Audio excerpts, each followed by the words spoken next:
We back. More of the socialism. I don't know what the Democrats going to do. It's not going to fly nationwide. It's not going to fly nationwide. So the fraction in your party is definitely making it weaker for y'all. The midterms is not going to be what they think it is because it's a fraction. They're not all together. Usually the Democrats be like all together. And that's why they were so confident at the beginning of the year, like, yeah, we're gonna take the House. We always do because y'all always was together. Y'all always on one accord. But no, y'all getting beat left and right by socialism. That's what it is. But let's see what they talking about. Billy Hams. You've heard me say a contrast between common sense and crazy in the midterm, and now it's common sense versus communism. Nearly 70% of Americans disapprove of his handling of inflation and the cost of living crisis. Well, November is right around the corner. It certainly is. About 104 days. Yesterday, we released our power rankings. Today, we're going to have another look at you and refresh you. I'm going to keep it real. It's nowhere near where Biden had it, so I don't even want to hear about that. I don't want to hear about the inflation. I don't want to hear about the cost of living because it's nowhere near what it was when Biden was in office. Like, and it would never go back to normal because of what Biden and Democrats did. That's just a fact. You know what I'm saying? I'm rolling with it because at least he did something. It's way better. I'm outside every day.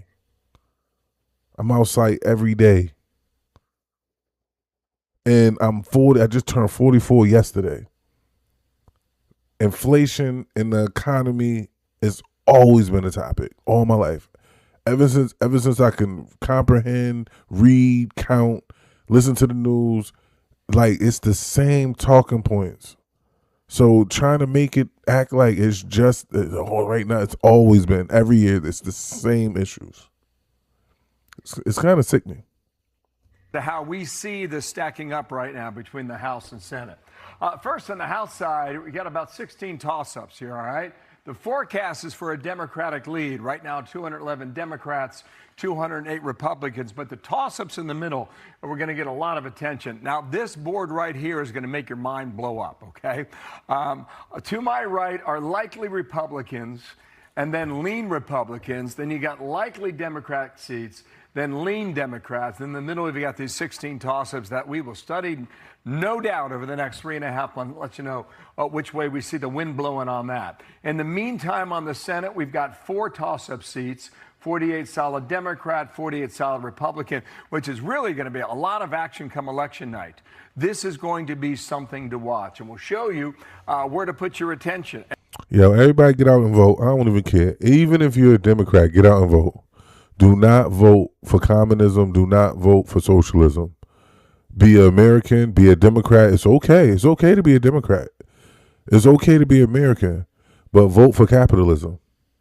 Let's put Republican and Democrat to the side. Let's come together and go against socialism, and let's go against communism. Like let's keep it the same. Let's keep capitalism, and then we can start bickering back. We can start bickering about the other issues later.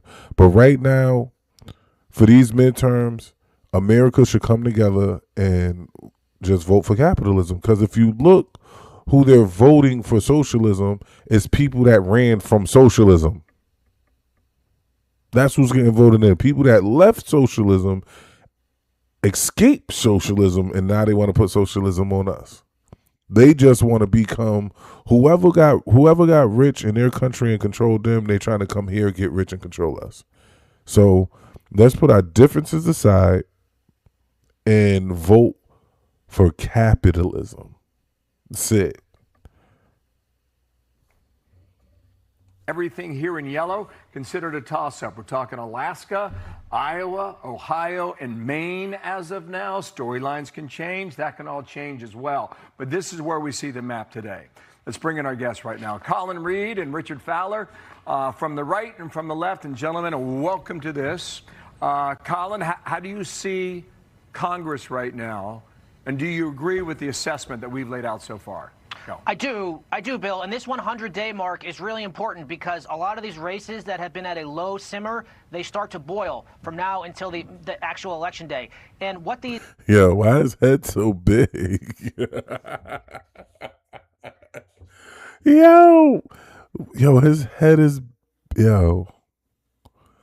Maybe he fell. It's hard for, and then he don't have no neck. He's all head and shoulders. All head and all head, all shoulders, all ears. Somebody buy this guy a neck. What we see so far is the macro outlook remains the same, which is Democrats remain the slight favorites to retake the House, but anything can happen in these midterm years. And on the Senate side, you started to see the Democrats' chances slip away for two reasons. And the things that your viewers should keep an eye on: one, these really extreme candidates, flawed candidates in places like Maine, it's really hard for Democrats to retake the Senate without winning Maine. And two, just this rampant rise of socialism, communism, whatever you want to call it, in the ranks of the Democratic Party. That might be a bridge too far for a lot of these voters because, Bill, I'm still waiting for that red wave that we were promised in 2022 to hit the shore, and a lot of those same things that happened to Republicans then are happening to Democrats now. Very, very interesting. Good history. Richard, go for it, and I'll play a soundbite from Chuck Schumer. Go. I sort of agree there. I do think that Democrats have a likely good chance to win the House. I think the Senate will be an uphill battle. The signal that I'm watching is, what will the ground game look like? What will the Democratic ground game look like? And here's a signal that I'm watching in Michigan. Over the past year, we've seen labor unions organize to big numbers. The AFT Michigan there, which is the teachers and the healthcare workers, have picked up 13,000 new members over the past year. That is an organizing army. If they can bring those votes out in Michigan and other parts of the country, that could mean Democrats could overcome they could overcome some of these Senate seats and see some big pickups. And so I think it's going to be... Who in America want to vote for this guy? He's not even American. Yeah, I don't want to see foreigners in power controlling American laws. Like, I don't want to see it. I'm biased. I'm biased. Look at this guy. Switch the pictures. Let the black guy stand up there. And I ain't even a Democrat, but let the black guy go up there and be a Democrat and vote for him. But this guy, no. Stop voting these people. Look how, and that's why you can't even trust the Democratic Party, because the Democratic Party don't even trust themselves. They like, yeah, we ain't even gonna vote for people we ain't even gonna vote for Americans. You can't vote for somebody like that. You can't vote for somebody that's willing to tear down the country that raised them. If you're an American Democrat, America raised you and your family. What do you like? Why tear it down? Who can turn out their base, understanding that this mid-decade redistricting did hurt Democrats in many parts of the country. So how do they make up for that? They've got to get out there. They've got to knock on doors. The question is, will they do it? And who will that army be? And it looks like they're going to make that number up with folks organizing. Gentlemen, there are so many interesting storylines, not just in the states and the districts, but how the vote's going to be carried out. Richard, you mentioned redistricting, which is something we're going to look at for months to come. Gentlemen, let me show you the white whales out there, okay? Republicans want to win in Michigan. Well, this is their track record going back 20 or 30 years. It's all blue back to 1996. Mike Rogers came close, really close, 19,000 votes in 2024. Here's the white whale for Democrats. This is Texas. They always say they're going to win, right? But going back to 1990, the red team has just shut them out. Closest race was 2018 at 2.6 points down there. Now, if viewers at home want to keep a sharp eye on this, follow me here. These are the four toss-ups we consider for the Senate right now.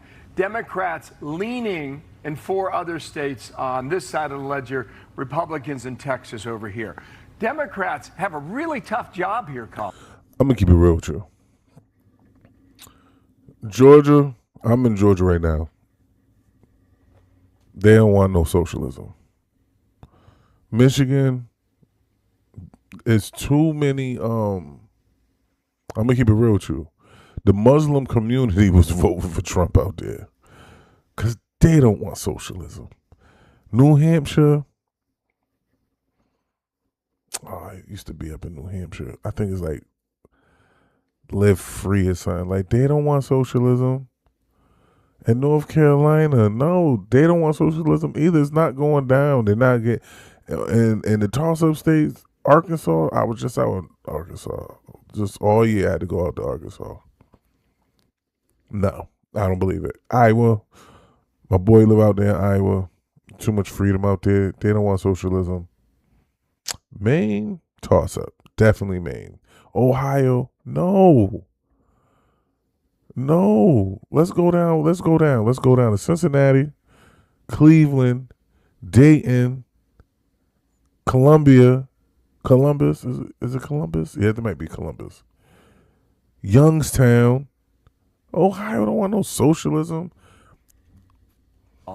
They have to hold on to all of these states, Georgia, Michigan, New Hampshire, North Carolina. We'll see how Michigan turns out after the primary is done on August 4th. And then they have to flip the toss-ups. That is no easy job come November 3rd. That ain't happening. It sure isn't, Bill. And of those white whales, Michigan looks like the far the better bet than Texas. I mean, you can't run a guy like James Tallarico in Texas. Now, granted, it'd be a lot easier if John Cornyn were the nominee on the Republican side, be that what it may. But Mike Rogers has a whole lot better chance of flipping Michigan. And by the way, all of this math becomes really impossible. Is he a munchkin? Is he a lollipop kid? He looks like Wizard of Oz, one of the lollipop kids. That's what he looks like. Possible if Susan Collins holds on in Maine, which she should do, given all the train wreck, the ongoing train wreck that's happening there on the Democratic side. Okay, Richard, I promised you Chuck Schumer. Here it is, question and answer. Roll it. In May, Democrats had a 7-point advantage on the generic ballot over Republicans. That lead has now shrunk down to 4. Do you think Democratic Socialist candidates are hurting the Democratic Party brand? Let me tell you this. We're doing very well. We've recruited great candidates across the country. They're doing extremely well in every way, and we are going to take back the Senate. Listen, man, the people that you talking about, all the socialism people, they want you gone. Their first mission is to get, I think they're smart enough to know that they're not going to win anything nationally, but they're smart enough to know they're going to get you up out of the party. That's how I feel. It's my opinion. I'm going to end the video right here. You know what to do. We're going to put the link in the description. Like, share, comment, and protect your mental health. Pay attention to your family members' mental health. Be respectful. Be kind. Be patient. Be considerate. TommyG out.